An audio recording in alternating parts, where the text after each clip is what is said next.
Nah, kita lanjut ke bagian kedua ya, berkaitan dengan siklus pengeluaran dalam hal pembelian dan pembayaran kas, khusus membahas tentang apa ancaman atau risiko yang terjadi untuk siklus ini dan bagaimana pengendaliannya untuk bisa kita mengatasi ancaman ini. Dan bagian terakhir nanti kita bahas informasi apa yang diperlukan untuk siklus ini. Oke, ini 4 saya sudah terangkan tadi 4 aktivitas yang dilakukan dalam siklus pengeluaran. Ya.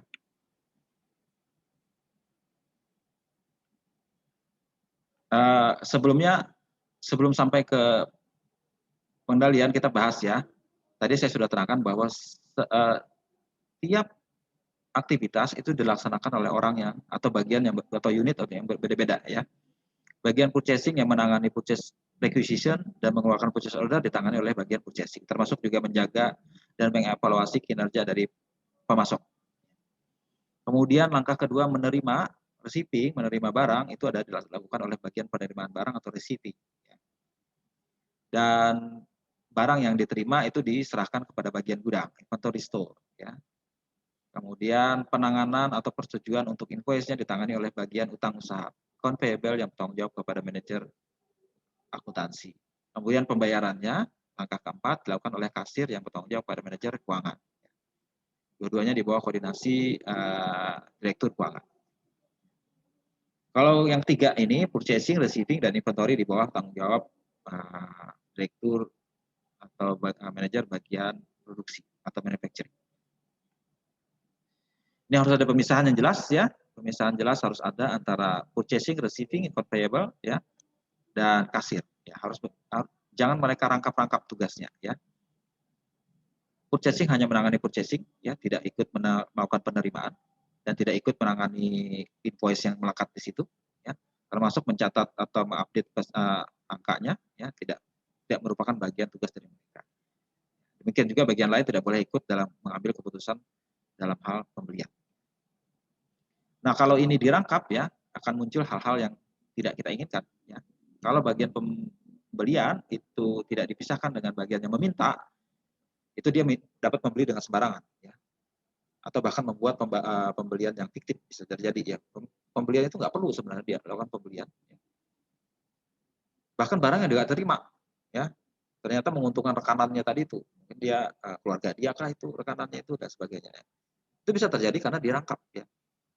Kemudian pemrosesan invoice ya, invoice yang kita terima dari pemasok juga harus dipisahkan dari bagian bagian yang menangani pencatatannya supaya tidak terjadi pembayaran yang tidak seharusnya ya. Ini ada kalian baca lainnya di sini ya. Nah, pengendalian internal khusus dilakukan untuk ini adalah sama seperti yang saya terangkan kemarin, harus memenuhi syarat-syarat atau objektif tujuan yang kita inginkan dalam pengendalian. Ya. Semua transaksi harus disetujui, semua transaksi harus tercatat dengan valid, ya, dan transaksi yang valid harus dicatat, dan kemudian harus dicatat dengan akurat dan dijaga dari kemungkinan adanya pencurian atau kehilangan, kerusakan. Kemudian aktivitas bisnis harus dilaksanakan dengan efisien dan efektif, kemudian harus taat atau patuh terhadap peraturan yang berlaku dan harus diungkapkan dengan jelas ya, dan lengkap. Nah,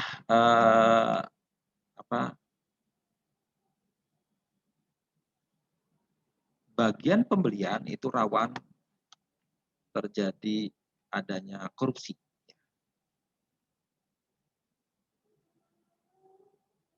Korupsi itu adalah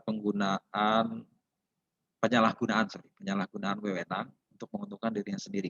Ya. Ini biasanya dan rawan terjadi di bagian purchasing atau pengadaan istilahnya procurement, ya, karena dia memutuskan membeli. Dan biasanya melibatkan antara orang pembelian dengan si penjual tadi, agen si penjual tadi. Nah, bisa jadi ya, oke, kebanyakan sih begini ya, mungkin enggak sesuai ya.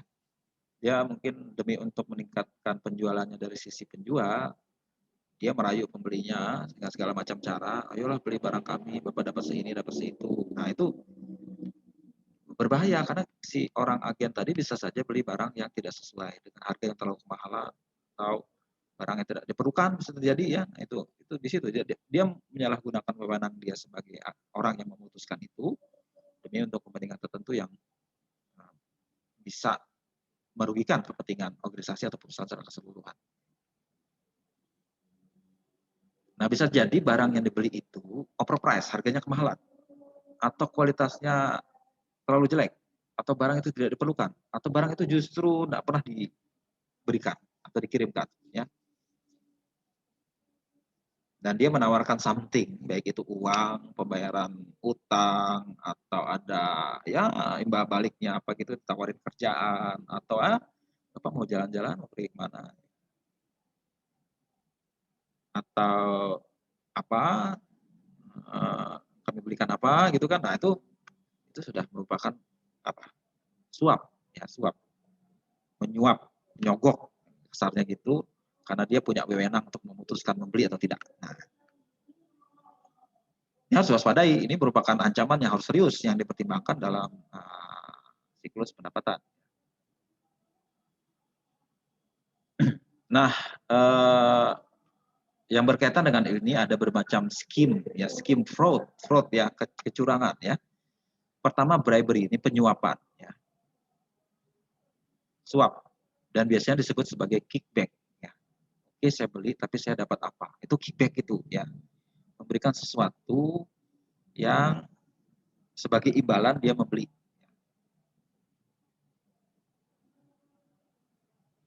Kemudian ada konflik of interest. Bisa jadi konflik of interest kalau ada kepentingan atau apa maksud tersembunyi yang ada ya. Misalnya beli dari perusahaan kerabatnya sendiri ya atau keluarganya sendiri. Itu konflik of interest ya. Ada hubungan tertentu antara penjual dan pembeli yang tidak dalam artian dalam istilah akuntansi itu arm's transaction ya. Arm's itu begini. Hubungan penjual dan pembeli itu berjarak dalam kategori yang wajar ya. Kalau tidak amleng berarti begini. Ya pelukan begini ya kan, suami istri ya pelukan begini. Maksudnya tidak dalam kondisi yang wajar hubungan itu ya. Dan itu punya kepentingan tertentu yang mungkin di atas melebihi kepentingan dari perusahaan. Jualan sama istrinya sendiri atau jualan sama adiknya sendiri atau keluarganya sendiri jelas bisa di atas. Itu dari kepentingan perusahaan. Itu konflik interest. Ada interest memenuhi kepentingan keluarga dan memenuhi kepentingan perusahaan. Itu harus dihindari seperti itu. Ada juga bentuk lain economic extortion. Extortion ini kebalikan dari suap. Kalau suap kita menawarkan tertentu, ini sebaliknya ya, dia memaksa ya. Jadi ada kalau tadi itu kita menyuap merayu ya, Bapak beli ini, saya kasih ini. Ini mengancam sebaliknya, ayo kamu beli enggak? Kalau enggak kamu begini. Nah, itu extortion namanya, diancam ya. Kalau kamu enggak beli dari saya, mohon maaf, saya akan ini itu. Nah, itu kan enggak betul gitu ya. Kita enggak melakukan sesuatu secara normal jadinya. Dan terakhir ada yang disebutnya illegal gratuities, itu maksudnya adalah apa namanya apa istilah sekarang gratifikasi ya. Gratifikasi tidak ada maksud untuk mempengaruhi, cuman kalau ini bisa secara ini berdampak kepada keputusan masa depan. Itu yang pejabat kan banyak ya, terima gratifikasi, oleh-oleh ini, souvenir ini, oh dikembalikan ke KPK misalnya ya. Seperti itu juga. Jadi gratuitis atau gratifikasi yang ilegal itu nggak boleh juga diterima. Sewajar-wajarnya lah ya. Sekarang banyak instansi pemerintah mencoba menegakkan ini zona integritas istilahnya. Jadi tidak terima apapun ya suap, bingkisan, oleh-oleh tidak perlu ya. Supaya menghindari tadi ada kepentingan yang bertentangan dari kepentingan masyarakat. Karena mereka pelayan publik ya. Oke, kita bahas satu-satu ancamannya ya. Ancamannya untuk waktu saat pemesanan barang bisa terjadi barang itu kalau nggak dipesan betul-betul akan barang itu kehabisan. Atau justru kelebihan ya. Kemudian kita bisa membeli barang yang tidak diperlukan, unnecessary item. Atau membeli barang kemahalan, inflated price. Atau membeli barang yang kualitasnya buruk, inferior quality. Membeli barang dari supplier yang tidak seharusnya, ya, unauthorized supplier. Ya. Karena tadi sudah saya jelaskan supplier harus kita pilih yang berkualitas yang mana, yang berreputasi yang mana. Bisa jadi kita beli sembarangan dengan supplier di pinggir jalan aja, jangan, itu berarti itu ancaman juga. Dan keenam itu kickback. Ya, kalau terjadi bahwa purchasing agennya menerima kickback dari uh, dari supplier sehingga dia membuat hal di atas terjadi, baik barang tidak perlu, harga tinggi, barang kualitas jelek, ya, atau dan tidak sesuai. Nah, untuk stock out tadi jelas ya, tadi sudah jelas di depan ya, ada cara untuk melakukan pemesanan yang tepat pakai EOQ, MRP, JIT ya. Itu gunanya adalah kita dapat meningkatkan akurasi persediaan. Selain itu kita bisa membuat online sistem yang mencatat perubahan persediaan secara real time, jadi akurat ya. Dan juga untuk membantu teknologi untuk membantu akurasi itu bisa pakai barcoding ya. Kemudian harus ada juga perhitungan fisik persediaan yang teratur untuk memverifikasi jumlah yang ada di dalam catatan. Itu bisa kita bantu dalam hal itu. Nah, kalau membeli barang yang tidak diperlukan itu sebagian besar terjadi karena tidak tidak membuat permintaan pembelian seharusnya ya. Jadi harus ada mengintegrasikan database berbagai macam sistem dan membuat permintaan pembelian ya. Permintaan pembelian pun harus dihasilkan dari adanya database atau mekanisme atau prosedur yang memungkinkan mereka memverifikasi apakah jumlah itu memang diperlukan atau tidak. Kemudian harga yang kemahalan itu bisa kita atasi atau kita kontrol dengan pertama ya, kita membeli itu berdasarkan price list ya. Ada harga tertentu yang dikeluarkan oleh supplier yang kita harus perhatikan ya. Kemudian kalau barang-barang yang itu bisa dilihat dari katalog ya, ada patokan harganya ya. Dan di banyak proses pengadaan atau procurement mereka mengadakan lelang.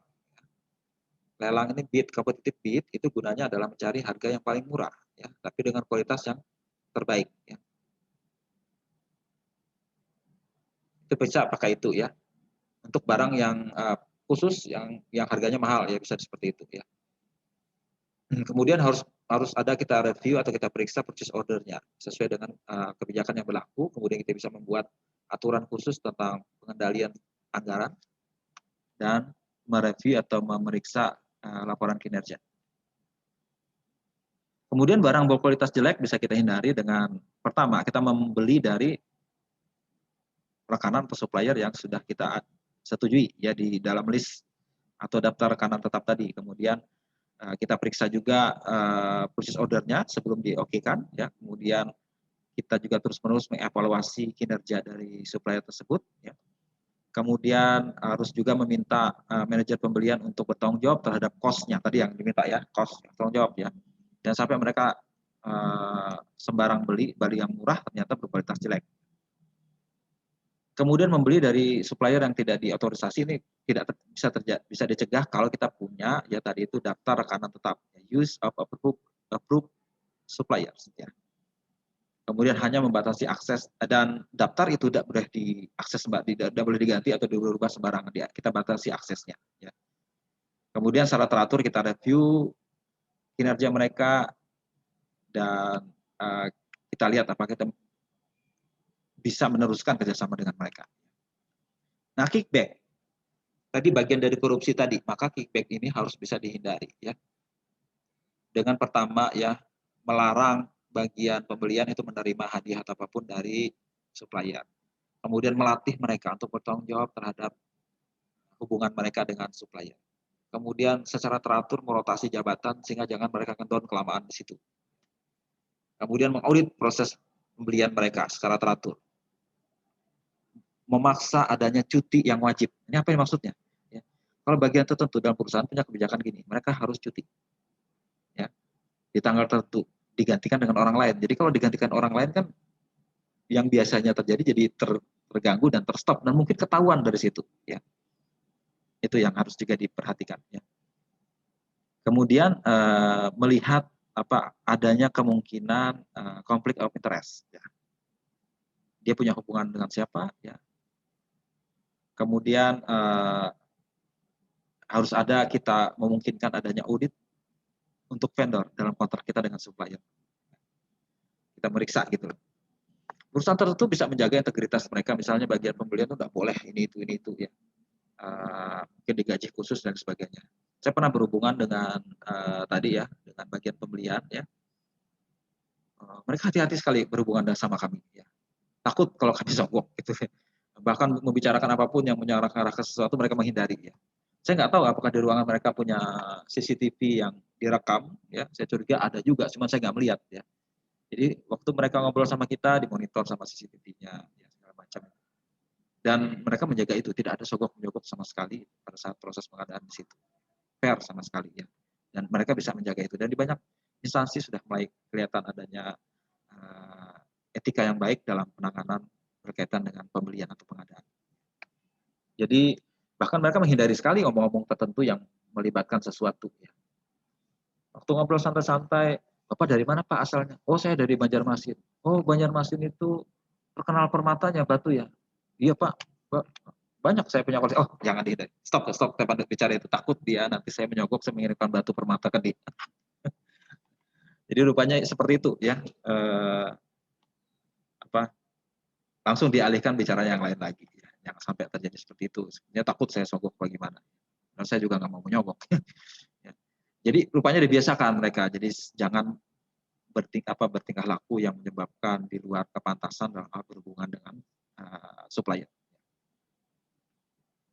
Itu berkaitan dengan pemesanan. Nah, pada saat penerimaan barang itu bisa terjadi ya, sudah kita bayangkan di depan tadi ya, dalam penerimaan bisa terjadi kita menerima barang itu tidak kita pesan, atau bisa terjadi juga dalam penerimaan kita salah melakukan perhitungan ya. Dan bisa jadi juga pada saat menyimpan kita nggak tepat sehingga barang itu tercuri ya, bisa jadi seperti itu. Nah, harus kita hindarkan semua itu ya. Jadi kalau barang yang tidak dipesan tadi harus kita cek apakah itu ada dalam PO ya. Harus ada, kita cek ke PO-nya, kemudian kalau penghitungan barang itu harus diminimalkan, mungkin karena hitungnya manual ya, kita sekarang ganti dengan pakai teknologi, pakai barcoding ya kan. Kemudian membuat formnya itu mudah dimengerti dan mudah diisi ya. Kemudian meminta mereka bertanda tangan supaya kita minta tanggung jawab pada mereka kalau terjadi kesalahan. Kemudian atau ada bonus lah khusus buat mereka hati-hati atau teliti ya. Dan menghitung terus prosesnya begitu mereka transfer itu ke gudang. Nah, di gudang itu sendiri harus ada ya pengamanan khusus ya. Misalnya gudangnya harus dijaga dengan baik, secure location with restricted access, kemudian mendokumentasikan semua transfer yang terjadi, menghitung fisik persediaan secara teratur, ada pemisahan tugas, kemudian physical access terhadap catatan persediaan, kemudian memisahkan orang yang menjaga dan mencatat persediaan. Itu untuk menghindarkan terjadinya pencurian persediaan. Dan di proses selanjutnya harus ada juga pengendalian untuk pada saat langkah berkaitan dengan pemrosesan supplier, invoice ya. Invoice mungkin salah ya. Mungkin kita setujui pada yang salah itu jangan terjadi. Ini ancaman ya. Menerima atau menyetujui faktur yang keliru. Nah, ini nggak boleh ya.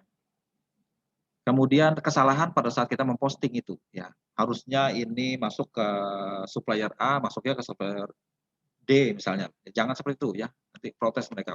Kenapa saya kok seperti ini gitu. Ini jangan sampai ya, ini pengamanannya adalah tadi itu ya. Kita cek selalu akurasi matematisnya dari faktur yang dibuat.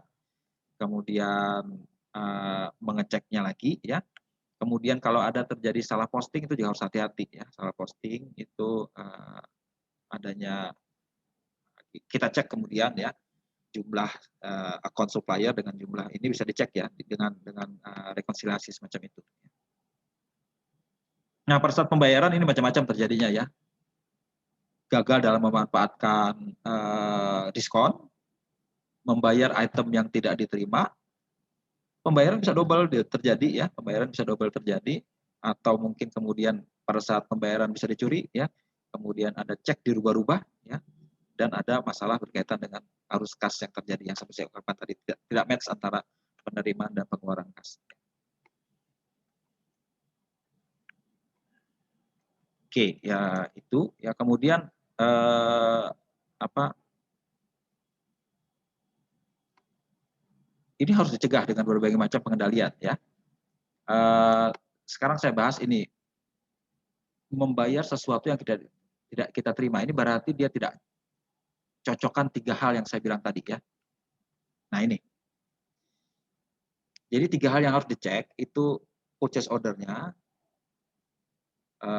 receiving report pada saat kita menerima, dan juga terakhir adalah invoice dari supplier. Kita cocokkan tiga-tiganya. Kalau tidak cocok berarti nggak akan kita bayar. Bisa terjadi ini nggak pernah dicek, ini langsung dibayar saja. Ini. Jadi harus mengikuti prosedur seperti ini. Ada three-way tradisional, ada yang sifatnya pakai ERS, ya, Evaluated Receipt Settlement. Ya. Ini bisa kalian pelajari. Pada intinya adalah selalu mengecek jumlah yang dipesan dan jumlah yang diterima. Nah, pembayaran double itu bisa terjadi karena mungkin ya yang sudah dibayar itu nggak diberi tanda atau dipisahkan. Sebaiknya kalau sudah dibayar dicap lunas di dokumennya itu, sehingga nggak akan terdouble lagi bayarnya. Ini mungkin nggak pernah dicap lunas, masuk lagi ke situ, bayar lagi. Nah, jangan seperti itu. Jadi untuk invoice yang sudah disetujui itu sebaiknya dimasukkan ke dalam voucher ya, kalau sistemnya voucher ya. Kemudian hanya membayar berdasarkan invoice yang asli. Kemudian begitu sudah ditandatangani harus di cancel, itu maksudnya diberi tanda bahwa invoice ini sudah diproses, sudah dibayar. Dan meminta auditor untuk mengecek, bisa jadi seperti itu ya. Pada intinya adalah tidak boleh ada pembayaran double, kita harus mengecek atau memisahkan atau memberi tanda sesuatu yang sudah dibayar. Ini untuk pembayaran ya, ada macam-macam ini ya. Nanti kita bahas secara khusus di situ ya. Untuk dan terakhir ada kinerja yang buruk, kita harus bisa diatasi. Ini terakhir berkaitan dengan kebutuhan informasinya. Kebutuhan informasi untuk bagian pengeluaran ini terutama sudah kita bahas tadi ya, memutuskan saat kapan memesan, kapan membeli, kemudian secara strategik kita mungkin menetapkan harga ya, kebutuhan peminjaman dan sebagainya kalau nggak match antara ini penerimaan dan pengeluaran ya. Kemudian kita harus juga mengevaluasi efektivitas, efisiensi bagian purchasing, evaluasi kinerja supplier, kemudian berbagai macam hal berkaitan dengan diskon dan sebagainya. Ya itu ya pengendalian internal secara garis besar untuk siklus pengeluaran. Ya, ada pertanyaan sebelum saya akhiri? Halo? Ada pengeluaran? Tidak ada, Pak. Tidak ada, Pak.